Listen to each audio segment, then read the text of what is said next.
Hello everyone, সবাইকে এই ভিডিওতে স্বাগতম। গত ভিডিওতে আমরা দেখেছিলাম ব্যাকগ্রাউন্ড ইমেজ সম্পর্কে। এই ভিডিওতে দেখবো আমরা ফেভাইকন এবং ফেস টাইটেল সম্পর্কে। তাহলে চলুন শুরু করা যাক। আমি আছি আপনার সাথে মোহাম্মদ কাউসার। ফেভাইকন সম্পর্কে দেখার জন্য প্রথমে আমরা চলে আসলাম W3 স্কুলের ডকুমেন্টেশনে। তো এখানে যদি আমরা বুঝতে চাই যে ফেভাইকনটা আসলে কি, ফেভাইকন হচ্ছে ওয়েবসাইটের একটা স্মল ইমেজ যেটি ডিসপ্লে হয়ে থাকে মূলত ওয়েবসাইটের যে ট্যাবটা আছে তার টাইটেলের পাশে। এখন এখানে যদি আমরা দেখি তাহলে এই যে দেখেন এটা হচ্ছে ফেস টাইটেল, এর পাশে যে ইমেজটা আছে সেটা হচ্ছে মূলত ফেভাইকন। এখন এক এক পেজের বা এক এক ওয়েবসাইটের টাইটেল এবং ফেভাইকন অবশ্যই আলাদা হবে। যেমন ধরেন আমি যদি এখানে লিঙ্কডইনে যাই তাহলে লিঙ্কডইনে এখানে ফেভাইকনটা আলাদা, এরপর অন্য কোনো ওয়েবসাইটে গেলে তখন ওটার ফেভাইকন আলাদা হয়ে যায়। ঠিক আছে, তো ফেভাইকনটা কি আমরা বুঝে নিলাম। এখন আমরা কিভাবে ফেভাইকনটা অ্যাড করবো সেটা যদি একটু দেখতে চাই তাহলে নিচের দিকে গেলে আমরা এখানে দেখতে পাচ্ছি যে যে হেডটা আছে, হেডের ভিতরে কি আছে, একটা টাইটেল আছে যেটা হচ্ছে মূলত ফেস টাইটেল, আর এখানে একটা লিংক আছে যেটি মূলত হচ্ছে আমাদের ফেভাইকন। তো আমরা যদি এই লিংকটাকে একটু কপি করে নিয়ে দেখি তবে আমরা ফেভাইকনটা অ্যাড করতে পারি। সো আমরা চলে যাব কোথায়, আমাদের এডিটর নোটপ্যাড প্লাস প্লাস। তো নোটপ্যাড প্লাস প্লাস আসার পর বরাবর মতো আমরা দেখতেছি যে এখানে কিছু ট্যাগ লেখা আছে যেটি মূলত আমরা আগে বলেছি ফেস সেটআপের জন্য যে ট্যাগগুলোর প্রয়োজন সেগুলো এখানে দেওয়া আছে। এরপরে আমরা যদি এখানে টাইটেলের নিচে লিঙ্কটা অ্যাড করে দিই, লিঙ্কটা অ্যাড করে দিলে আমাদের মূলত হচ্ছে ফেভাইকনের যে লিঙ্ক আছে সেটি অ্যাড হয়ে গেল। তো এখানে আমরা যদি দেখি এখানে তেমন কিছুই নেই, এখানে আছে শুধু একটা লিঙ্ক। লিঙ্কের ভিতরে রিলেশনের জন্য রিলেশনটা কি হবে, আইকন হবে। ঠিক আছে, টাইপটা হবে ইমেজ এক্স আইকন। এরপর কি আছে এইচরেফ, এইচরেফটা কি হাইপার রেফারেন্স। হাইপার রেফারেন্সে আপনি কি দিবেন, আপনার যে ইমেজটা আছে সেটি এখানে দিয়ে দিবেন। ঠিক আছে, তো এখানে আমরা চাইলে এই যে হাইপার রেফারেন্স সেটির কিন্তু আমরা চেঞ্জ করে দিতে পারি। এখানে আমরা এরকম কোনো আমাদের ইমেজ নাই যে এটা অ্যাড হবে। ঠিক আছে, আমরা যদি আসলে একটু দেখি, তো আমরা যদি ডিফল্ট ভিউ দিয়ে ওপেন করে ফেলি তাহলে এখানে দেখেন তেমন কিছুই দেখাচ্ছে না। ঠিক আছে, একটা পৃথিবীর গ্লোব দেখাচ্ছে। সো আমরা এখানে একটা ইমেজ অ্যাড করব। ঠিক আছে,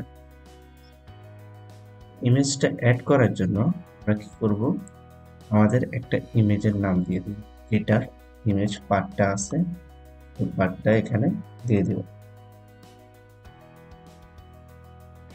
আমাদের ইমেজের পার্টটা দিয়ে দিলাম। তো আমাদের ইমেজের পার্ট যেটা আছে ওটা দিয়ে দিলাম। এরপর আমরা যদি চাই একটা রিফ্রেশ করি তাহলে এখানে দেখেন আমাদের যে ট্যাব আইকনটা আছে সেটা কিন্তু চলে আসে। ঠিক আছে, এই যে দেখেন এখানে আমাদের যে লোগোটা আছে সেটা চলে আসে। তার মানে কি আমরা ফ্যাব আইকনটা অ্যাড করতে পারলাম। ঠিক আছে, সো মূলত ফ্যাব আইকনটা তেমন কিছুই নাই। আর এখানে আপনি এভাবে একটা লিংকের মাধ্যমে ফ্যাব আইকনটা অ্যাড করতে পারেন, জাস্ট সিম্পল কিছু ধীরে ধীরে। এরপর আমরা যদি আমাদের ডকুমেন্টেশনে চলে যাই তাহলে এখানে ফেভাইকনটা কি কি ফরম্যাট সাপোর্ট করে এখানে দেওয়া আছে। তো ফেভাইকনটা ব্রাউজারে, এজ ব্রাউজারে আইকো সাপোর্ট করে, PNG, keep, effect, SVG, Romeo সবগুলা সাপোর্ট করে।